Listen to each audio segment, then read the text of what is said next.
kan ilmaa kan hafuura qulqulluu waaqa tokko. Ameen. Kabajamtootaaf jaalatamtoota maatiiwwan waaqayyoon kan jaallattan waaqayyos keessin jaallatu.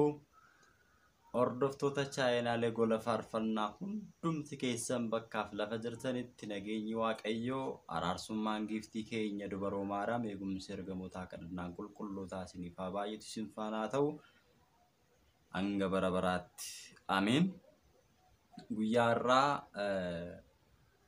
gaafiiwwan karaa koomentii isin gaafattan keessaa gaafiiwwan barbaachisoo ta'anii fi namoonni hundumtuu beekuun irra jiraatu jedhee gaafiiwwan 4 qabadhee isinii dhiyaadheen jira. Hanga xumura sagantaa kiyyaatti yoo nafaana taatanii na hordoftan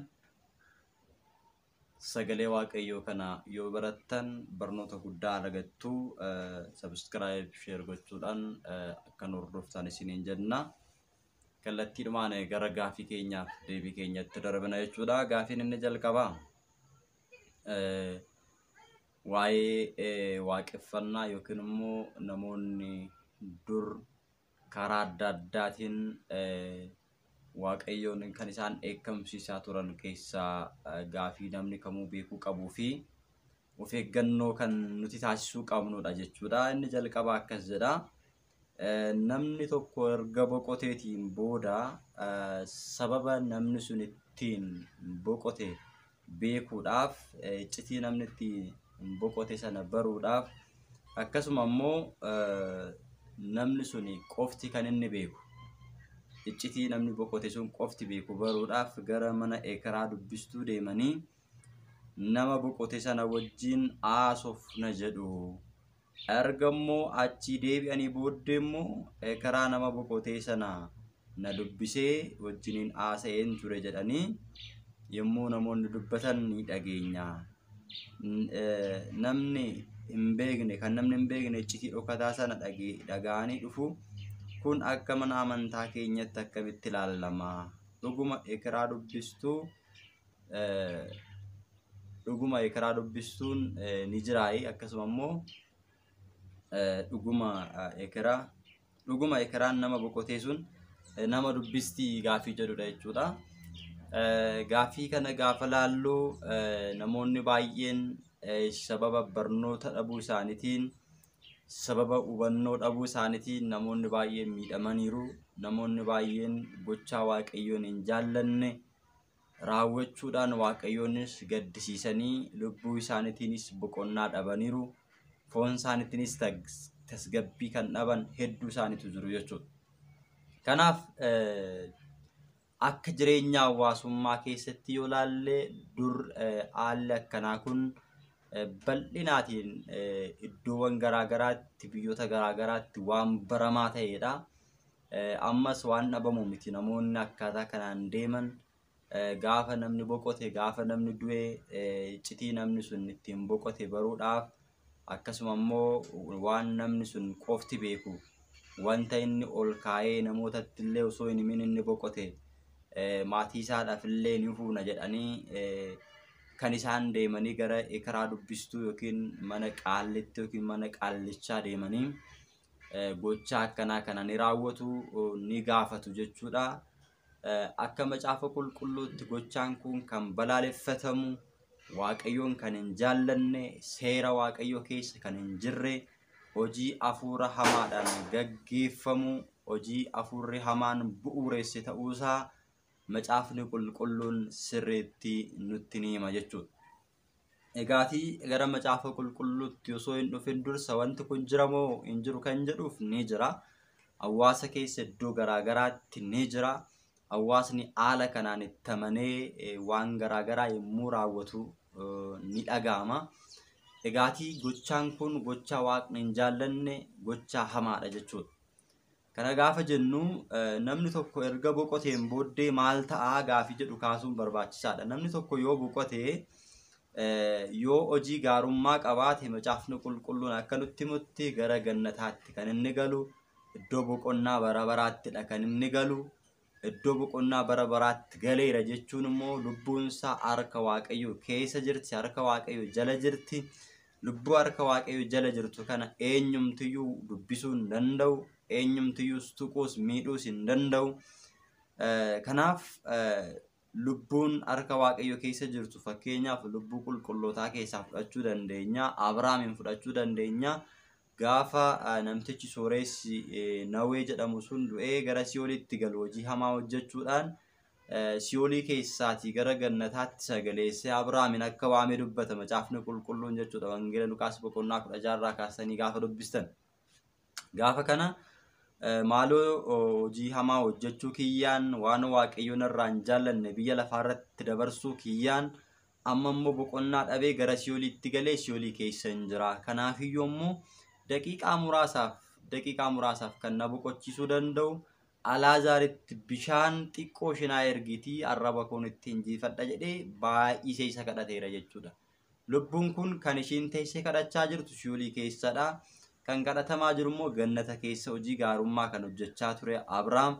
Akkasuma immoo Alaazaar biyya lafaarratti gidiraa hedduu dabarsee mootummaa waaqayyotti mirga Abrahaamin taa'ennaa jirutti egaa Abrahaam deebisee nuun gidduu allayyaa guddaatu jira. Nus gara kee dhufuu hin dandeenyu, atis gara keenya dhufuu hin dandeessu. Egaa Toomaasii gochuu hin dandeenyu. Alaazaaris gara kee dhufuu hin danda'u. Qannoo dabarsiteetta, jireenya gaarii biyya lafaarratti dabarsiteetta. Jireenyi gaariin ati biyya lafaarratti dabarsite garuu lubbuu keedhaaf galaa tokkollee siif hin taane. Egaati amma bara jireenya keetti achumatti gubachaa jiraatta malee homaaf gochuu hin dandeenyu gaafa jedhuun deebisee lammaffaa kadhateera.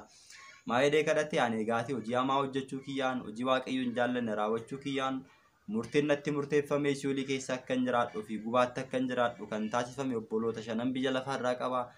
Isaanis hojii hamaa nan hojjedhe hordofanii akka isaan hojjetanii gara Siyoolitti hin galleef Alaazaariin gara biyya lafaatti na erginaaf haa barsiisuu gaafa jedhuun isaaniifis barsiisonni kaawwameefii jira jedhee yoo dhagaan isaanumaa dhagaan jedhee dubbatee jira jechuudha Abrahaam.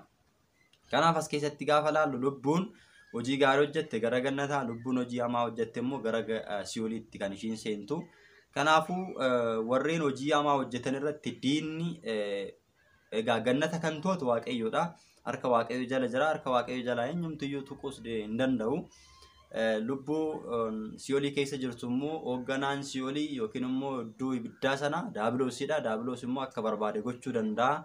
Aangoo irratti qaba. Waggaa 5,500 naannoo bitaa turetti waan baay'ee raawwachaa ture jechuudha. Akkuma sana amma immoo isa caala waan baay'ee irratti raawwata jechuudha. Kanaafi amma biyya lafaarratti egaati karaa dubbistuu kan jedhamu kun eenyudhaan mo'ameeti, eenyudhaan hoogganameeti, hafuura hamaadhaan Daabiloosiin seexanaan hoogganameeti waa'ee sana kan dubbatu, waa'ee sana kan waamu. Namtichi dhuguma hojii hamaa hojjeta taanaan Siyoolii keessa jira taanaan Siyoolii keessaati Daabiloos ergee namticha waamsisuu danda'a. Lammaffaa immoo isa fakkeessee sagalee isaatiin namichatti dubbachuu ni danda'a jechuudha. Gaafa kana namoonni namichatu nutti dubbate jedhanii tolee jedhanii amananii fudhatu. Egaati lubbuun sun waamamuun hin waamamti, hafuurichi hamaan ni waama. Gaafa waamee itti dubbachuu dandeessi garuu dhugaas ta'uu danda'a, sobas ta'uu danda'a jechuudha. Kun garuu hojii waaqayyoon hin jaallanne. Macaafa qulqulluu keessaa yoo laalle mootichi Saa'ol jedhamu Israa'eloota akka inni gaggeessuuf muudamee ture. Gaafa inni muudamu waaqayyoon isa ajajee ture, isa abboomee ture. Inni immoo ajaja waaqayyoo, abboomii waaqayyoo didee waan ofii isaatii jaallatu gaafa raawwatu waaqayyoon zim jalaa jedhe yookiin immoo jalaa callise. Gaafa jalaa callisu immoo Filisxeemonni lola irratti banan. Gaafa isaan lola irratti banan immoo gara waaqayyootti boo'e. Maal gochuun qaba? Filisxeemonni lola nurratti bananiiru. Sabni kun dhumuu isaatii anis aangoo kiyyarraa barbadaa'uu kiyya jedhee waa'ee isaadhaafis waa'ee saba sanaaf gaafa inni boo'u jalqaba waaqayyoon waan gochuu qabu itti meeraa, waan gochuu qabu sana immoo inni raawwachuu waan dideef jalaa callise. Gaafa kana namtichi kun maal ta'e ni dhiphatee gaafa dhiphatu duraan gara mana qulqullummaa waaqayyootti dhufee waaqayyoon kan tajaajilu waaqayyoodhaaf kan sagadu amma immoo gara mana qaallittii deeme yookiin immoo gara mana ikraa dubbistuu deeme. Maal gaafachuudhaaf? Waa'ee saba sanaaf, waa'ee biyya sanaaf akkamittiin akka lola sana ofirraa dhorkuu danda'u gara sanatti deemee gaafachuu eegale. Dhuma isaarra laalla. Namni kun dhuguma gaafatee furmaata argateeraa kan jedhuu fi jireenyachi keessatti mul'atu kun immoo maal fakkaata kan jedhu beekuun barbaachisaa waan ta'eef. Bara sanatti Filisxeemonni Israa'eliin loluudhaaf loltoota isaanii walitti qabatanii asika yommuu Daawitiin atii fi namoonni kee ana wajjin lola akka dhaqan hubadhaa jedhee itti dubbate jedha. Egaa kanarratti jechuudha kan Saa'ol gara karaa dubbisuutti kan inni deeme jechuudha. Kana booddee Saa'ol loltoota Filisxeem yommuu argu baay'ee sodaatee garaan isaa raafamee Kanaaf maal gochuun akka isaaf wayyu Waaqayyoon gaafatee Waaqayyo garuu abjuudhaanis yookiis immoo mul'ataan gonkumayyuu deebii hin laanneef jedha. Deebii laachuufii dide jedha. Abjuudhaanis akka isaaf laatu barbaadee ture, furmaanni akka isaaf kennamu, qajeelcha akka isaa kennamu barbaadee ture garuu umaa furmaatan argannedha. Kanaaf maal gochuun akka isaaf ta'u erga gaafateen booddee Waaqayyo gaafa jalaa callisu kanaaf Saa'ol hojjettoota isaatiin naqnee ishee irraa qoradhaatii dubartii karaa dubbistuu sana naaf barbaadaa jedheen. Hojjettoonni isaa immoo deebisanii kudoo dubartii karaa dubbistuu tokko endoom keessa jirti jedhanii itti himani. Saa'ol uffata isaa biraa uffatee uffata mootummaa isaa lafa kaa'ee uffata gurraacha uffatee akka namni isarratti hin beekne loltoota qabatee halkan gaafa namni rafu gara mana karaa dubbistuu deemee macaafni kun jechuudha. Gaafa mana karaa dubbistuu gaafa deemu xomboreen yookiin immoo karaa dubbistuun dubartittiin hafuurri hamaan irra bulee karaa dubbistu yookiin immoo namoota boqotan waamsisu hafuurri namoota boqotan waamsisu irra bule sun kanaan dursa Saa'ol gaafa mootummaatti dhufu biyya sana keessaa karaa dubbistuu warra ta'an hunduma isaaniiyyuu baasaa jedhee achi keessaa ari'ee ture jechuudha. Kun ari'uun isaa gaariidha garuu laphee isaa keessaa hin baasne laphee isaa keessaa hin ariine waan ta'eef gara sanatti gaafa deemu dubartiin kun gaafa namticha kana gara mana isheetti ol seenu gaafa laaltu nama guddaadha.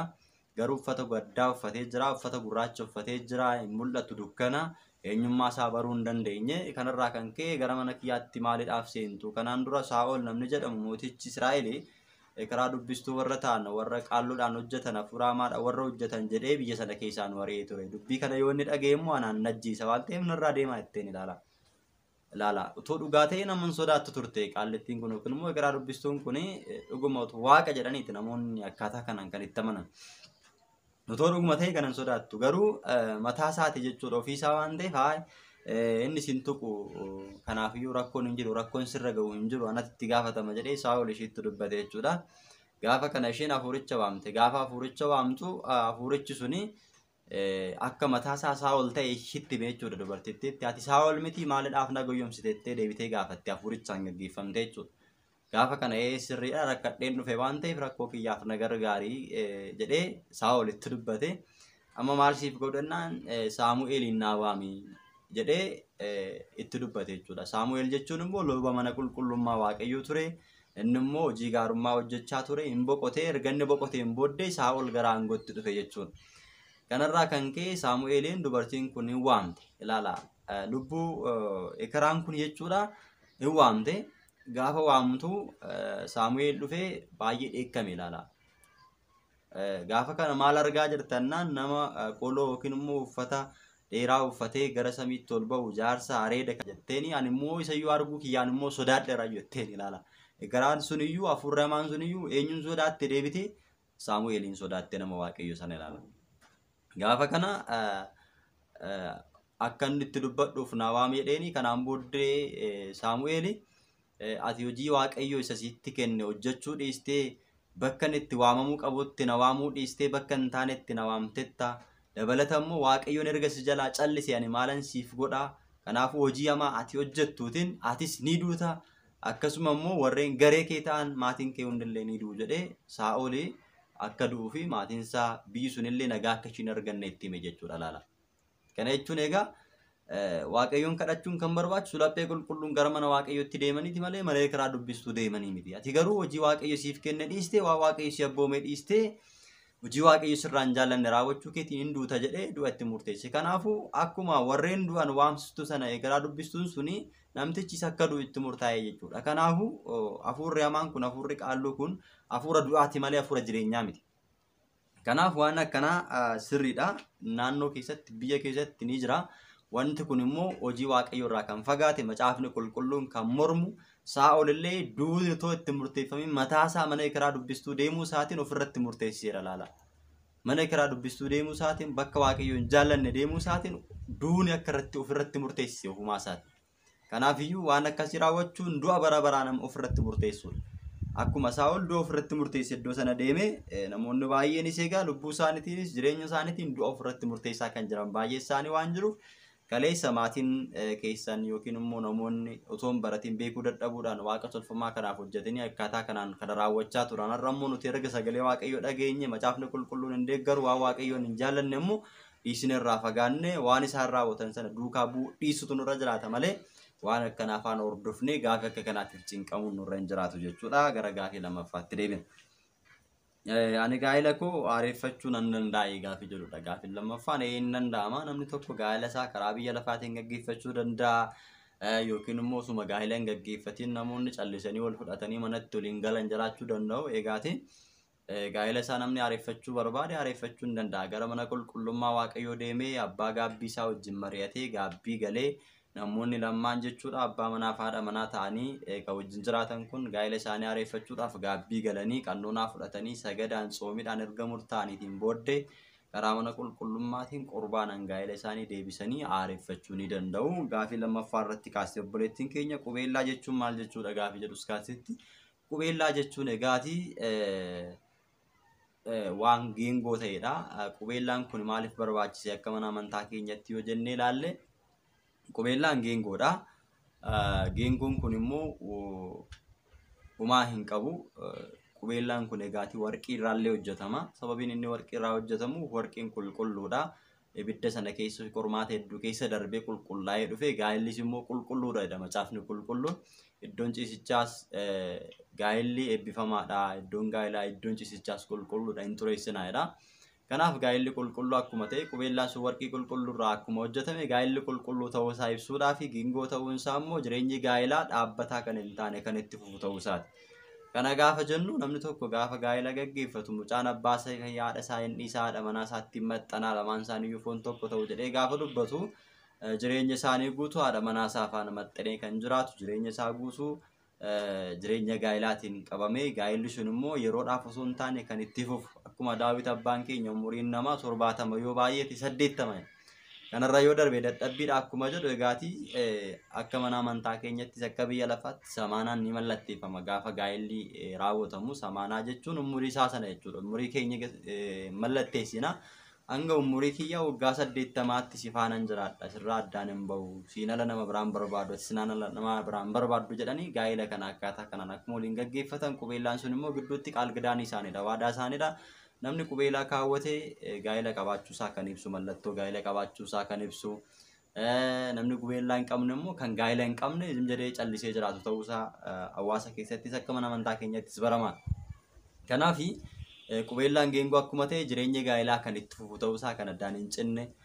Qubeellaan geengoo akkuma ta'e egaatii geengoo gidduumtu seenuu hin danda'u. Kanaan booddee abbaa manaa fi haadha manaa gidduu eenyumtillee seenuu kan hin dandeenye. Addaan baasuudhaafis haa ta'u jireenya adda addaatiinis haa ta'u eenyumti gidduu isaanii kan hin galle inni ishee malee isheenis immoo isaa malee kanaan booddee nama biraa akka of gidduu galchuu hin qabne karaa sun cufaa ta'uu isaati bakka cufamaa ta'uu isaa nama biraadhaaf isheenis innis cufaa walii isaaniidhaaf malee kan hin barbaachifne ta'uu isaa kan ibsudha. Kanaafuu qubeellaan akka mana amantaa keenyattis gaa'elaatti walumaa galatti kabajamaadha iddoo guddaa qaba. Abbaan manaan koo qubeellaa naaf hin taasisne kanaaf kun rakkoo qabaa kan jedhuuf siif akka taasisu gaafachuu sirra jiraata. Maaliif namni gaa'ela qabu qubeellaadhaan beekama. Qubeellaan sun immoo qaal kidaaniidha yookiin waadaadha. Abbootiin mana qulqullummaa keenya gaafa nuti gaa'ela keenya raawwannu mallattoo sana qaal kidaanii sana eebbisanii qibaa quddusii dibaniitu kan isaan nutti kaa'an. Nuti immoo fakkeenya abbaan mana isheetti kaawwata haati manaa immoo isatti kaawwatti. Kanaan booddee jireenya sana gidduutti ani ishii malee ishiin immoo ana malee kan jedhu kan ibsudha waan ta'eef qubeellaan iddoo guddaa qaba.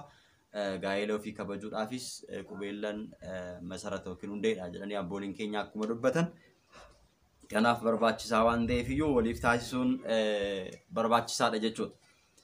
Gaafii sadaffaan naannoon ani dhaladhetti yoo namni boqotee guyyoota muraasa booddee mana duubatti boolla qotanii yeroo lubbuudhaan jiru namtichi sun nyaata inni jaallatu itti gadi naqanii nama karaa dubbisuu danda'u karaa dubbistuu waamanii karaa dubbistuu sunis immoo boollicha irratti argamee waan dubbatu qaba. Kun akka mana qulqullummaa keenyatti sirriidhaayi macaafa qulqulluutu ajajaayi gaafii jedhudha. Gara walitti dubbanneerra macaafni qulqulluu waa'ee kanaa hin mormu malee ajaju. Baay'ee kineessana ajaa'ibu fakkeenyaaf namtichi sun amma boqoteera addunyaa kanarraa. Nyaata barbaade haa jaalatu jaalachuu isaa dhiisu boolla qotanii itti gannaquun mee eenyutu achi keessaa nyaata ittanii yaaddu. Amma sana osoo hiyyeessaaf fuudhanii nama sadaaf hiyyeessotaaf kan nyaata hin qabne dhugaatii hin qabneef osoo laatanii nyaatee lubbuu isaa maaru jedha gara qulqulluudhaan. lubbuu isaadhaaf illee waaqayyoon nama sanaaf jedhee dhiifama isaaf godha jechuudha. Garuu boolla qotanii biyyeetti yookiin boollatti naquun namtichoo boollatti dabalameera. Kanaan booddee nyaata inni hojjechaa ture maatii isaadhaaf hojjete sana ganaa fuudhanii qisaasessanii boollatti naquun eenyu haa nyaatuudhaaf. Kun gowwummaa guddaadha dhugaa isaa dubbachuudhaaf tanan gowwummaa guddaa diinni jireenya mucaa namaa irratti karaa adda addaatiin moo'ee qabeenya isaas jireenya isaas baakkansee itti taphatudha jechuudha. Kanaaf namtichi boqoteera. Kanaan booddee yoo hojii gaarii qabaate gara mana waaqayyootti deema. Hojii hamaan immoo yoo jiraachaa ture hojii qulqullummaan qabaate gara si'oolitti deema. Kanaan booddee hojjechuun kan irra jiraatu lubbuun isaa miratii yookiin dhiifama akka argachuuf gochuudha malee hojii hamaan isaan qaallichaadhaan waaqa tolfamaa waamanii hafuura hamaa waamanii akkasuma immoo qaallittii sana waamanii karaa dubbistuu waamanii isaan midhaan mana jiru sana qisaasessanii akkaataa sanaan isaan raawwatan innumaatu gara si'oolitti miseensa si'oolii akka inni ta'u taasisa malee waan inni isaaf nama kanaaf furmaata ta'uu hin qabu. Namni sun akka inni fayyuuf lubbuun isaa boqonnaa akka argatuuf isaaf waan inni isa boqochiisuu hin qabu jechuudha.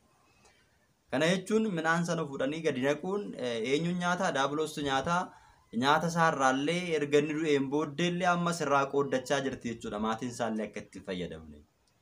Maatiin isaallee akka ittiin fayyadamneef maatiin isaa akka hin boqonneef qabeenyi isaa sunillee akka inni qisaasa'uuf hanga du'aatti illee biraa naftu jechuudha. Afurri hamaan kaleessa namicha kana qabdee ilaala. Kanaaf inni kun gowwummaa guddaadha. Kanaafuu macaafni qulqulluu waa'ee kanarratti hin balaaleffata. Maal jedhaa seera keessa deebii boqonnaa 18 lakkoofsa 9 gaafa dubbistan namni duumessa ilaalee oda dubbatu, namni nama dawweessu, namni qoricha namatti godhu, qaallichaan namni moru karaa dubbistuun saba kiyya keessaa abaaramoodha jedhee kaa'ata. Abaaramoodha. Kanaafuu warreen karaa dubbistan erga abaaramoo ta'anii maal namicha kana namni abaarame akkamitti nama eebbisa? Namni abaarame maal furmaata namaaf godhattanii yaaddu isin? Abaaramoodha dheeqa. Jalqaba akkuma dubbisne Saa'ol gara mana karaa dubbistutti deemee du'eera jenneera. Tokkoffaa Saamu'eel boqonnaa 28 irraa kaastanii gaafa dubbistan. Kanaafuu du'arra darbee abaarsarra darbee gara du'aatti nama fiduu akka danda'u egaa as keessatti nu hubanna. Macaafni qulqulluun maal isaaniif eeyyama kana? Macaafni qulqulluun isaaniin morma malee. Namoonni tokko gara mana karaa dubbistuu deemna, macaafa laalchifachuu deemna. Macaafa eenyu laalchifachuu deemu? Macaafni qulqulluun silaa hin morma. Macaafni inni waaqayyo silaa waan akkasii akka raawwanne gara akkasii akka hin deemne waaqa tolfamaa akka waaqessine dhoorka macaafa isa kan mee dubbisiifachuu dhaqu jettanii yaaddu. Macaafni isaaniif dubbifamu kun seenaan jireenya isaanii achi keessatti barreeffame, seenaan jireenya isaanii achi keessatti galmeeffame, macaafni isaan dubbisiifatan kun kamimmi? Silaa macaafni qulqulluun inni waaqayyo ta'e inni nuuf kenname jireenyi keenya akkamittiin akka jiraachuu qabnu qulqulloota irra bulee barreeffamee seenaa qulqullootaan kan nutti dubbatu hin eeyyamne. Macaafni seenaan jireenya isaanii keessatti barreeffamee seenaan jireenya mucaa isaanii ijoollee isaanii mucaa kiyyaafan kana gaafadha mucoo kiyyaafan kana gaafadha jedhanii kan deeman seenaan jireenya isaanii macaafa kam keessatti barreeffamee jira jettanii yoo yaaddan macaafa daabiloos keessatti barreeffameefii jira jechuudha. Ilaala daabiloos macaafa seexanaa keessatti barreeffamee isa jiru itti himamaa isas immoo raawwatu ittiin du'u jechuudha deebi'anii akkuma Saa'ol. Kanaaf sila kana ta'eef iyyuu of eeggannoon barbaachisaadha. Maaliif barbaachise midhaan gabbaasanii alatti naquun? Kan waaqni abaare ganaaf itti fidanii waamuun maal barbaachisa? Abaaramoodha erga jedhee waaqni isaan abaareera. Karaa dubbistuun qaallichaan warri waaqa tolfamaa waaqessan jedhee kaa'eera. Seera keessa deebii boqonnaa 18 irraa kaasaa dubbisa. Abaaramoodha saba akkanaan barbaadu warra akkanarraa fagaadha jedheera. Kanaafiyyuu macaafni qulqulluun gonkumaa kan hin deeggaru manna amantaa keenyas kan hin deeggartu. Egaati ijoollummaa kiyyarraa jalqabee waan kana ilaalaan ture. Firoonni keenya yommuu boqotan hundumti isaaniiyyuu akkaataa kana raawwachaa turanii. Erga raawwachaa turanii bu'aan isaan argatan hin jiru abaarsa malee. Kanaafuu amma immoo baratteetti argatee bileettiin keenya waan akkasiirraa of qusachuun waan akkasiirraa fagaachuun hin danda'ama taanaan maatii kee gorsitee gara waaqayyootti deebisuudha malee kun abaarsa du'a namatti fida. Waaqayyoon hin jaallatu saba akkanaa abaareera waaqayyoon. Saba waaqayyoon abaare immoo mootummaa isaatti galuu hin danda'ani. Eebba argachuu hin danda'ani. Si'oolitti galanii bara baraan gubachaa jiraatu. Akkuma Saa'ol kabajaan teessoo waaqayyoo irraa bu'ee ofiisaa of salphisee waan waaqayyoon jaallanne raawwatee mana karaa dubbistuu deemee namummaatu bakka itti waamamuu hin qabnetti qulqulloota waamee salphatee duun itti dhufe booddee du'a hamaadha waan ta'eef iyyuu ganaa mana ofiitti jireenya ofii keessatti waan akkasii waamuun warri waamanis warri waamsisanis eegaatii qixxeedhuma abaaramoodha waan ta'eef Kanaafiyyuu gaabbii galuudhaan gara waaqayyootti deebi'uudhaan of qulqulleessanii waaqayyo wajjin jiraachuudha malee macaafni gonkumaan ajaju seera mana qulqullummaa keessas gonkumayyuu hin jiru. Numaatu jechuudha. Lubbuu sanaaf ni barbaachisa yoo ta'e akka mana qulqullummaa keenyatti taskaara baasuudhaaf qurbaana nama sanaaf baasuudhaaf jechuudha. Namni yeroo boqotu maaliidhaaf taskaara baasu kan jedhu gaaffii waan ka'eef ol qabsiisnee deemu. Numaatu lubbuu sanaaf kan fayyadu macaafni qulqulluun kan ajaju namni sun boqoteera yoo ta'e taskaara isaaf baasuudhaaf taskaara immoo akka baasu macaafa qulqulluu tajaje nama boqoteef taskaara baasa qurbaana baasaaf jedhee macaafni qulqulluun ajajeetu jira. Kanaafuu taskaarri isaaf ba'u kun maa inni faayidaan isaa kan jedhu ilaaluu dandeenya. Taskaarri fakkeenyaaf nyaataa fi dhugaatiin qophaa'ee gara bataskaanaatti deemee abboolii mana qulqullummaa walitti qabanii erga lubbuu sanaaf yookiin maqaa kiristaanaa nama sanaatiif kadhannaa taasisaniifiin booddee tsaloota erga taasisaniifiin booddee waaqayyoon kan isin lafarratti hiitan samiirratti hiikamaa haa ta'u kan isin immoo hiitan samiirratti hidhamaa haa ta'u jedhee kaa'ee jira. Akka hiikamuuf cubbuu sanarraa akka hiikamuuf waaqayyoon dhiifama akka isaaf godhuuf yeroo hunda ni kadhatu jechuudha.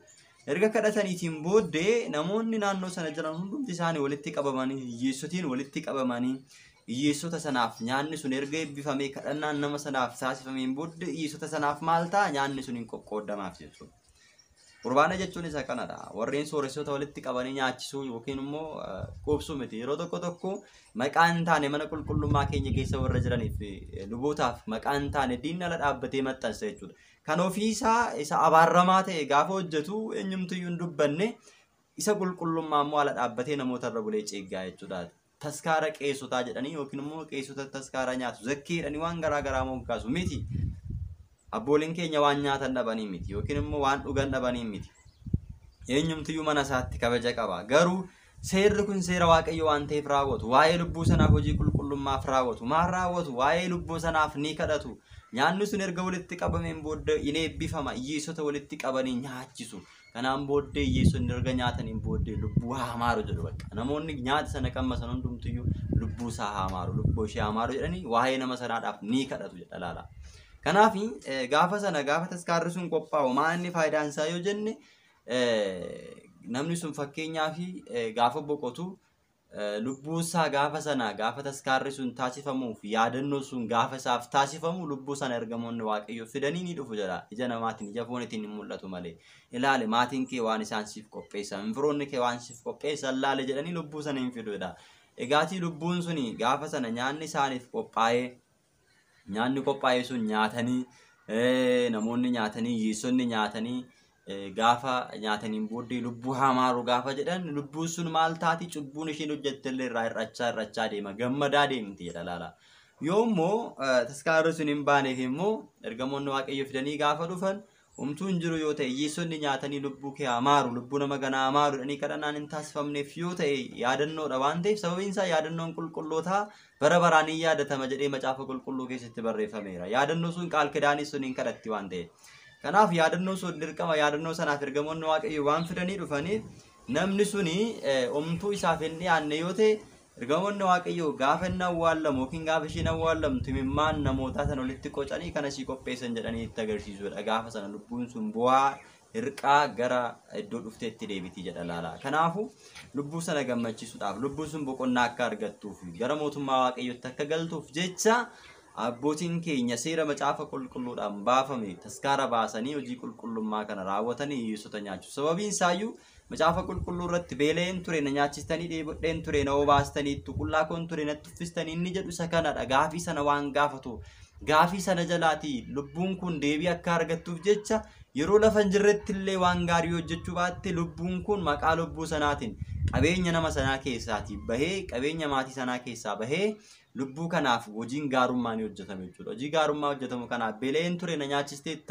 gaafa jedhee Kiristoos gaafatu ergan du'eeti yoollee jireenya nilee raawwachuu baadhee qabeenya kiyya keessaa hin qabu keessaa kunoo maatiin kiyya baasaniiru.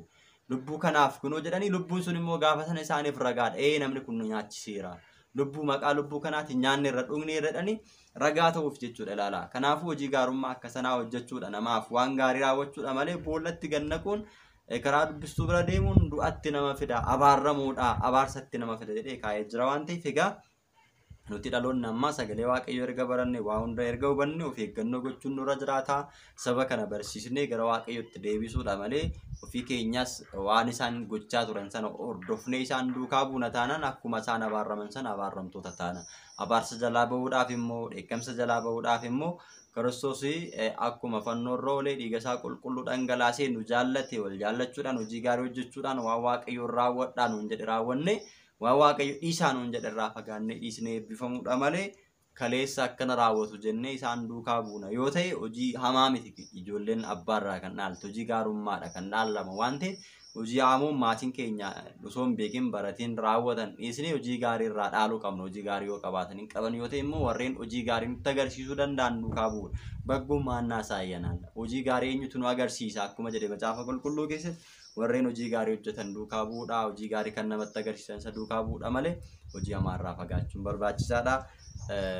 Barnoota keenya guyyaa irraa asumarratti xumurraa viidiyoo ittaan wal argina. Nagaadhaan tura subscribe share gochuudhaan hanga dhumaatti hordofaa isiniin jenna. Waaqayyoon hunduma keessan faana haa ta'u. Wasfaata Egzaabeer.